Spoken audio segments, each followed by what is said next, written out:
अरे जानी, अरे ताऊ, ये सुबह से छुरी लेकर कहाँ पे घूम रहा है? अरे मैं फोरमैन आर्मी के मालिक को ढूंढ रहा हूँ। ये बोल रहा है ये लास्ट वॉइस ओवर वीडियो है, उसके बाद एनिमे की एक्सप्लेनेशन चलेगी। इसकी इतनी हिम्मत मेरे को बेरोजगार करेगा, इसको तो आज बताऊंगा। ये छुरी लेके उसका गला काट दूंगा। कहाँ पर है वो? ए भगवान, यहीं पे छुपा रहता हूँ। पता नहीं इस ताऊ को कौन सी आत्मा आ गई है, पूरी बात तो सुनता नहीं है। अरे मैंने तेरे को देख लिया, चुपचाप बाहर निकल। अबे मनुष्य बुढ़े, मेरी पूरी बात सुन। ये मेरी लास्ट वॉइस ओवर वीडियो है, लेकिन उसके बाद हम एनिमे की एक्सप्लेनेशन करेंगे, जहाँ पर तुम लोग होगे, जहाँ पर तुम्हारी कॉमेडी होगी। यार मैं तुम्हें बेरोजगार नहीं कर रहा हूँ यार। अरे ताऊ, उस छुरी को नीचे रख ले, वो पेट पे लग जाएगी। इसका मतलब मैं बेरोजगार नहीं हो रहा? नहीं हो रहा तू? अच्छा तो ठीक है, तो छुरी को मैं नीचे रख रहा हूँ। हाँ तो गाइस, जैसा कि आपने अभी अभी सही सुना है, ये मेरी लास्ट वॉइस ओवर वीडियो। उसके बाद एनिमे की एक्सप्लेनेशन करेंगे। जिस हिसाब से मैं स्टोरी सुनाता हूँ उसी हिसाब से हम लोग मतलब कि एनिमे की एक्सप्लेनेशन करने वाले हैं। अबे मनुष्य आदमी, जब भी तूने एक्सपेरिमेंट किया है चैनल पे, चैनल के व्यूज नीचे गए हैं। लेकिन ताऊ, उन एक्सपेरिमेंट से मैंने बहुत कुछ सीखा है और मुझे काफी ज्यादा हेल्प मिली है। तो चिंता मत करो, मैं संभाल लूंगा। और ऑडियंस से रिक्वेस्ट करता हूं कि प्लीज मेरी बाकी एक्सप्लेनेशन वीडियोस को पूरा सपोर्ट कीजिएगा। Thank you very much. तो चलिए शुरू करते हैं आज की लास्ट स्टोरी। अरे बेटा, आज की स्टोरी का नाम क्या है? वैसे मैं भूल गया। अबे मनुष्य बुढ़े, जब स्टोरी का नाम नहीं पता तो बोल क्यों रहा है? चलिए शुरू करते हैं। मतलब मेरे को शक था कि ये आदमी नमक सूंघता है, लेकिन आज तो विश्वास हो गया कि ये सच्ची में नमक सूंघ के नशे करता है। तो गाइज, आज हम लोग अपनी फाइनल स्टोरी करने वाले हैं, जिसका नाम है परमैन पाको बर्ड प्लेनेट द एंड। तो शुरू करते हैं बिना किसी गाली नहीं देने का। मैं बकवास बोल रहा था, जो कि अभी तू कर रहा है। अच्छा, शुरू करो। तो गाइज, हम लोग देखते हैं कि रात का समय होता है और सभी परमैन्स अपने अपने घर पर होते हैं। तभी बर्डमैन का कॉल आता है परमैन को, और बर्डमैन बोलते हैं कि परमैन, जितनी जल्दी हो सके उतनी जल्दी तुम मेरे पास वापस आ जाओ। उसके बाद परमैन बोलता है कि क्या हुआ बर्डमैन, आप काफी डरे हुए लग रहे हैं। तभी बर्डमैन काफी ज्यादा डर कर बोलते हैं कि प्लीज परमैन, मैं तुमसे रिक्वेस्ट करता हूँ, तुम जल्दी से आ जाओ। उसके बाद परमैन बोलता है कि ठीक है बर्डमैन, मैं अभी आता हूँ। उसके बाद परमैन अपना रोबोट ऑन करके फुल स्पीड से बर्डमैन के पास जाता है। उसके बाद हम लोग देखते हैं कि जैसे ही परमैन बर्डमैन के पास पहुंचता है, बर्डमैन उसे फटाफट से अपने साथ अपनी डिस्क में बिठा लेते हैं और बर्ड प्लेनेट ले जाते हैं। दूसरी तरफ परमैन पूछ रहा होता है कि आखिर क्या हुआ बर्डमैन, आप अचानक से मुझे कहाँ लेकर जा रहे हैं। तभी बर्डमैन बोलते हैं कि सुनो परमैन, आज हम लोग एक सीक्रेट मिशन पर हैं। आज हमें सड़क छाप गुटके वाले के पास जाना है और उससे 10 करोड़ गुटके बनवाने हैं और पूरे बर्ड प्लेनेट पर बांटने हैं। जल्दी चलो। अरे बेटा, तू वो छुरी क्यों उठा रहा है? बस ताऊ, मेरे को लगता है कि इस छुरी का असली काम मेरे को पता चल गया है क्या है। क्या है उस छुरी का असली काम बेटा? तेरे पेट में घुसाकर तेरे को मारना बुढ़े। अरे बेटे माफ कर दे, मैं गलती से इधर उधर निकल जाता हूँ, तू काहे को गुस्सा करता है? तो मनुष्य बुढ़े, स्टोरी सुनाते वक्त बीच में डिस्टर्ब करना जरूरी है? हाँ, मैं चप्पल फेंक के मारूंगा मनुष्य आदमी को। उसके बाद जैसे ही बर्डमैन की डिस्क बर्ड प्लेनेट पर लैंड करती है, फटाफट से बर्डमैन परमैन को उठाकर भागते हैं और बर्ड ऑफिस के अंदर चले जाते हैं। उसके बाद भी परमैन पूछता रहता है और वो बोलता है कि बर्डमैन, आप मुझे बता रहे हैं मैं यहाँ से चला जाऊँ? उसके बाद बर्डमैन बोलते हैं कि रुको परमैन, मैं तुम्हें सब कुछ बताता हूँ। तभी बर्डमैन बताते हैं कि हमारे जितने भी दुश्मन थे वो सभी अब एक साथ वापस आ रहे हैं। हमारे सारे दुश्मन एक हो चुके हैं हमें हराने के लिए। यहाँ तक कि ब्लैक बर्ड भी ब्लैक होल से बाहर आ गया है। अलग अलग डायमेंशन से इविल्स आ रहे हैं और बर्ड प्लेनेट पर पिछले कुछ दिनों से हमला कर रहे हैं। तो परमैन, मैं चाहता हूँ कि हम सब मिलकर उनका मुकाबला करें, इसीलिए मैं तुम्हें यहाँ पर लेकर आया हूँ। उसके बाद हम लोग देखते हैं कि परमैन पूछता है तो आपने पाको, पायान और बूबी को क्यों नहीं बुलाया? उसके बाद बर्डमैन बोलते हैं कि पृथ्वी पर भी कोई होना चाहिए, हो सकता है कि वो मॉन्स्टर्स पृथ्वी पर भी हमला कर दे, क्योंकि तुम वहां से पृथ्वी से आए हो, इसीलिए। बर्डमैन ये बोलते हुए काफी ज्यादा डरे हुए थे और बीच बीच में अटक भी रहे थे। अबे झूठा कहीं का, मैं बताता हूँ, ये बोलते बोलते बीच में अटक जाता है तो बोल देता है कि वो बोलते बोलते अटक गए थे। चुप, जनता को बेवकूफ समझता है। मैं आप तक ऐसे ही सच्ची भरी न्यूज पहुंचाता रहूंगा। आप मेरा चैनल सब्सक्राइब करें, टाउन न्यूज खबरी। अबे ओ छपरी जाएगा यहाँ से। अच्छा मैं जा रहा हूँ। अबे यार वो कौन सा मनुष्य दिन था जिस दिन मैंने ताऊ को काम पे रखा था। तो उसके बाद बर्डमैन सबसे पहले परमैन को रूबी इरेकल सेट देते और बोलते हैं कि परमैन सुनो, हो सकता है कि बर्ड प्लेनेट पर वो लोग सबसे पहले हमला कर दें, या हो सकता है कि वो सबसे पहले पृथ्वी पर भी हमला कर सकते हैं। मुझे नहीं पता कि वो पहले कौन सी जगह पर हमला करेंगे। जितनी देर में बर्डमैन और परमैन बात कर रहे होते हैं तभी दूसरी तरफ पृथ्वी की न्यूज। अबे न्यूज कितनी बार बोला है कि बोलते बोलते अटकना मना है, फिर भी अटकता रहता है मनुष्य आदमी। मैं जा रहा हूँ, मेरे से नहीं होगा। अरे भाई आप रिकॉर्डिंग करो। ए बुढ़े, अगली बार इसे परेशान किया तो छोड़ूंगा नहीं। इसमें मेरी क्या गलती है? ये बीच बीच में अटक के बोल रहा है, मेरी क्या गलती है? मेरे को ही सुनाते रहते हैं सब लोग। तो हम लोग देखते हैं कि अर्थ की न्यूज आ रही होती है कि काफी सारे मॉन्स्टर्स ने अर्थ पर हमला कर दिया है और पृथ्वी पर 3 परमैन मौजूद है जो कि उनका मुकाबला कर रहे हैं। लेकिन हम लोग देखते हैं कि तीनों परमैन हार जाते हैं और सारे के सारे मॉन्स्टर्स अभी पृथ्वी पर ही होते हैं। तभी बर्डमैन बोलते हैं कि अब हम क्या करेंगे परमैन। तभी परमैन बोलता है कि अब बस एक ही रास्ता बचा है। तभी परमैन कुछ सोच ही रहा होता है कि तभी हम लोग देखते हैं कि टाइम होल खुलता है और वहां से फ्यूचर परमैन और फ्यूचर पाको आ जाते हैं। परमैन अपने आप से वादा करता है कि मैं फ्यूचर में से वापस आकर पृथ्वी को बचाऊंगा और एज अ रिजल्ट उसका फ्यूचर वर्जन परमैन की दुनिया को बचाने के लिए आ चुका होता है। हम लोग देखते हैं कि इन फ्यूचर परमैन भी बर्डमैन बन चुका होता है। तभी फ्यूचर वाला बर्डमैन बोलता है कि, यानी मिक्सुओ बोलता है कि अब ये मॉन्स्टर्स 2 बर्डमैन की पावर्स को देखेंगे। चलिए चलते हैं बर्डमैन। तभी पीछे से मिक्सुओ बोलता है कि रुको, तुम मुझे गिनना भूल गए, मैं भी एक बर्डमैन हूँ। तो ये मॉन्स्टर्स अभी 3 बर्डमैन की पावर को देखेंगे। उसके बाद वो तीनों पृथ्वी की तरफ फुल स्पीड से चले जाते हैं। दूसरी तरफ फ्यूचर वाली पाको बर्ड प्लेनेट पर सब कुछ संभाल रही होती है।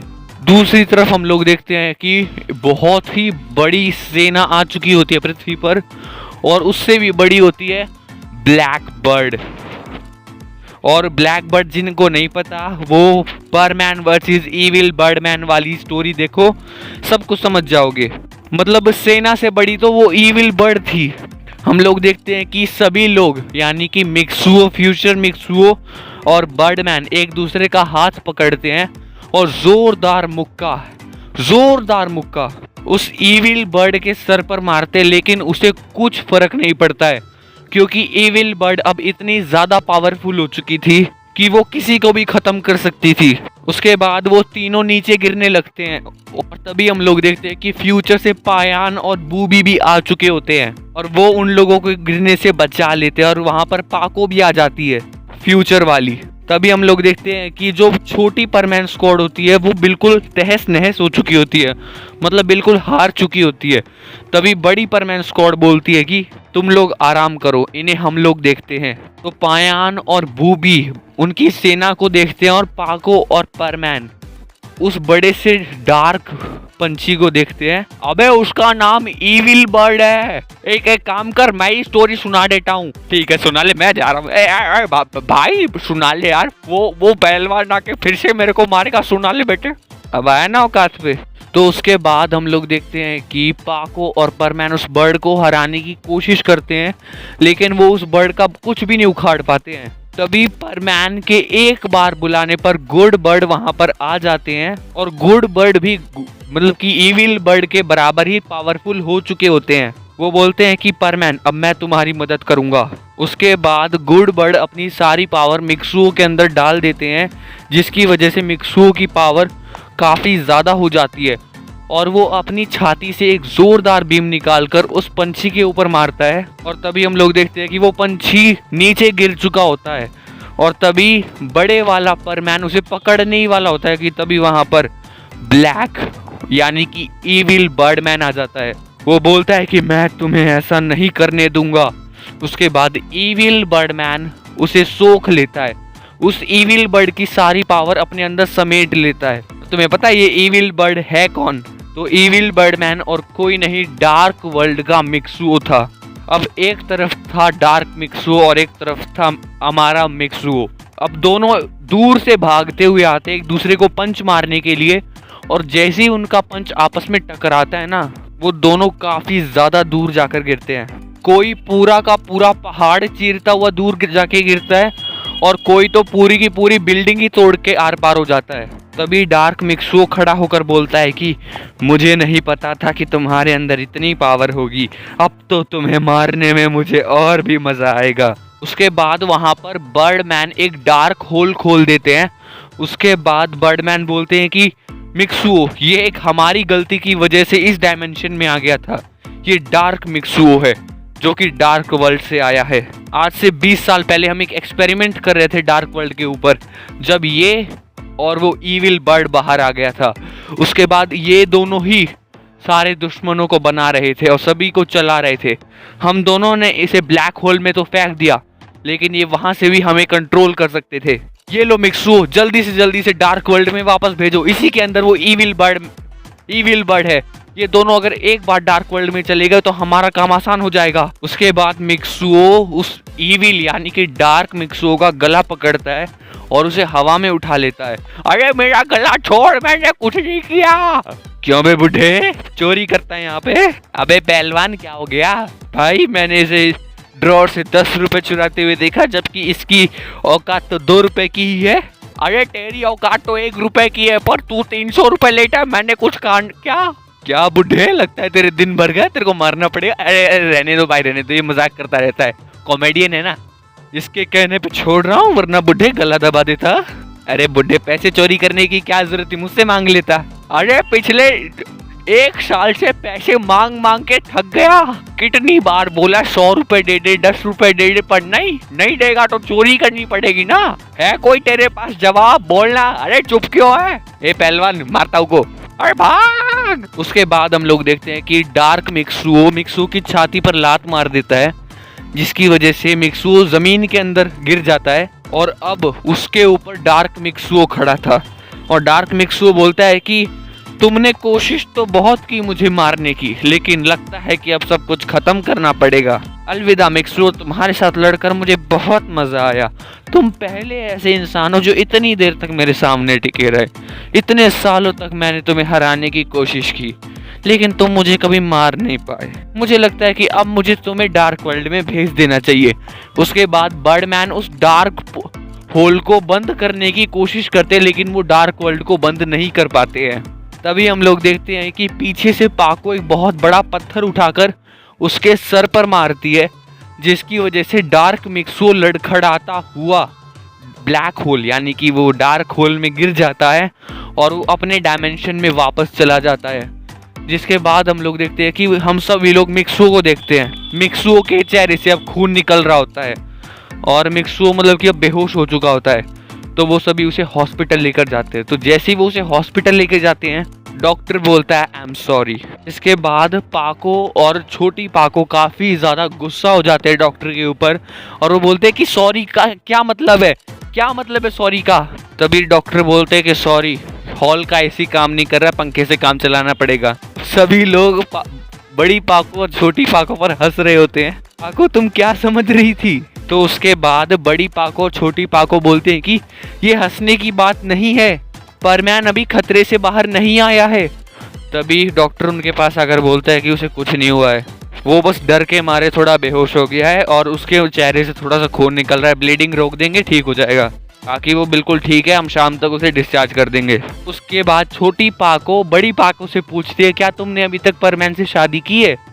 तभी बड़ी पाको बोलती है कि हम कभी शादी नहीं कर पाए, कभी हमें दुश्मनों को हराने जाना होता है, कभी दुनिया को बचाने जाना होता है, शादी कर ही नहीं पाते हैं।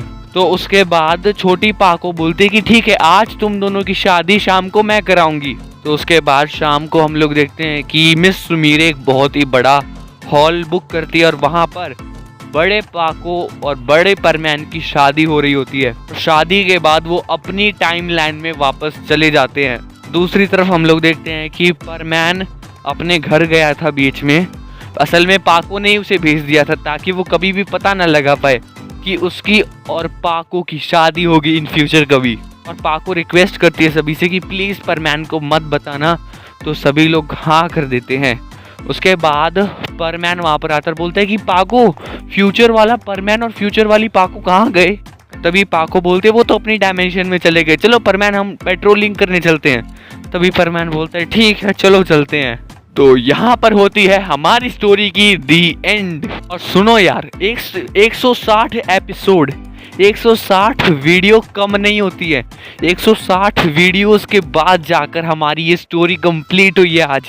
अगर तुम ये 160 वीडियोस देख लोगे ना, तुम्हें पूरी की पूरी स्टोरी समझ में आ जाएगी। बाकी यार हम लोग अब कुछ समय के बाद एनीमे एक्सप्लेनेशन की तरफ आ रहे हैं। देखो यार 160 वीडियोस बनाने के बाद अब मैं भी बोर हो चुका हूँ यार, मुझे भी कुछ नया करना है। मैं कब तक वॉइस ओवर बनाता रहूँगा? एक टाइम के बाद इंसान को चेंज करना पड़ता है, तो हम कर रहे हैं यार। और चिंता मत करो, जैसा मज़ा तुम्हें इस वीडियो में आता है ना, एक्सप्लेनेशन में भी तुम्हें वैसा ही मज़ा आएगा, ये वादा करता हूँ मैं तुमसे। अरे टाऊ का भी वादा है, टाऊ गुटखा लेकर वहाँ भी पहुँचता रहेगा। बुढ़े अगर वहाँ पर गुटखा लेकर पहुँचा तो तेरा काट के फेंक दूंगा। क्या मेरा काट के फेंक देगा? अबे गुटखा काट के फेंक दूंगा ताकि गुटखा ना खा सके। छी छी जी, कितनी अश्लील सोच है ताऊ की। यहाँ से चलते हैं ताऊ बच्चों, ये बुढ़ा आपको बिगाड़ देगा। हाँ जैसे तू खुद दूध का धुला हुआ है, वीडियो में मेरे को भर भर के गालियाँ दी इसने। 160 वीडियोस देखो और पता लगाओ कितनी गंदी गंदी गालियाँ देता है ये। बाकी गाइज सुनो, इसके पीछे ताऊ तुम्हें बताएगा कि मैं असल में एनीमे एक्सप्लेनेशन कर क्यों रहा हूँ। अरे मैं बताता हूँ तुम्हें, हम एनीमे की एक्सप्लेनेशन इसीलिए कर रहा है क्योंकि मेरे को पता चला था कि 2022 में ये 4-मैन आर्मी रिटायरमेंट ले लेगा। अब जब एनीमे की एक्सप्लेनेशन करेगा तो 800, 700, 900, 1000 एपिसोड वाले एनीमे भी इसे एक्सप्लेन करने पड़ेंगे। तो यार 2-3 साल तक तो रिटायरमेंट नहीं लेगा, इसीलिए किया है बस। 1 मिनट, ये तो मैंने सोचा ही नहीं। मेरे को तो अगले साल रिटायरमेंट लेनी है, अगर एक्सप्लेनेशन शुरू की तो कर ही नहीं पाऊंगा। इस बार तेरा कट गया, ताऊ जीता, तू हारा। सबको पता है किसका कटा हुआ है, फिर भी मनुष्य बूढ़ा बाज नहीं आएगा। चलिए तब तक के लिए हम चलते हैं यहाँ से। आप सभी को राम राम, सत श्री अकाल, सलाम अलैकुम।